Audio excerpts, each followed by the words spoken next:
Mehe mea he kōrero Māori koe, he Māori ake koe? Ai Māori ka.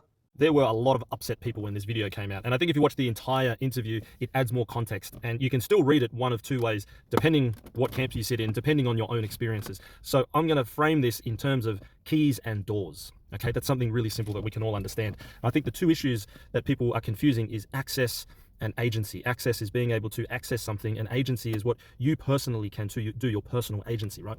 There are doors in this world that can only be opened with a key, and the key can only be obtained via access, right? And we know there's lots of structural issues, there's lots of institutional issues that stop particular groups of people from being able to access that key. And so there is a really big push these days to break down those barriers so the people that historically haven't had a key to that door can now get one, right? We see this in education, we see this in health, we see this in law enforcement, all of these domains where people of different groups have different levels of access because of their race, because of their ethnicity. That's the access side, right? There's access keys. Let's call them access keys. Now, there's also agency keys, and agency keys are to doors that you've got to do your own work to obtain the key. You've got to effect your own personal agency to get the key to that door. The gym is a really good example, right? To lift 100 kilos, to bench press 100 kilos, right? I can remove all of the access barriers to get you into the gym. There may have been barriers that stopped you getting in.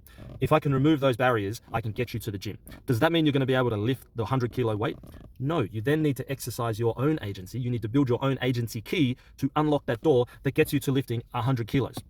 The same is true, especially in today's age, for learning te reo Māori, for learning a language. The onus is on you as the individual to use your agency to go and learn. Now, there are many access barriers that can limit people from doing that. And most of that, nearly all of that, is not cultural, right? It's not cultural in the sense that there are Māori cultural barriers that are stopping you from doing that. They're everyday barriers. They're money, they're puts out, they're time, they're other commitments, they're other responsibilities. There's, going to work 2 jobs rather than 1. You've got no spare time.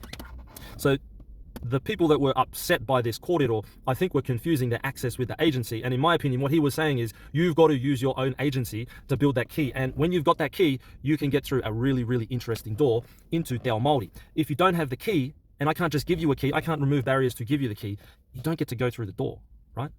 So it's not a case of saying you're more Māori than the other person, you're more of something than the next person.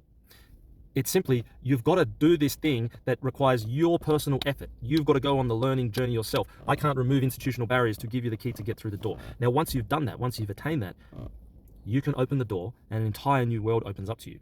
When that new world opens up to you, you are flooded with new experiences, new mātauranga, things that you couldn't experience before through the door that was access driven, not agency driven. Okay? That's my take on this.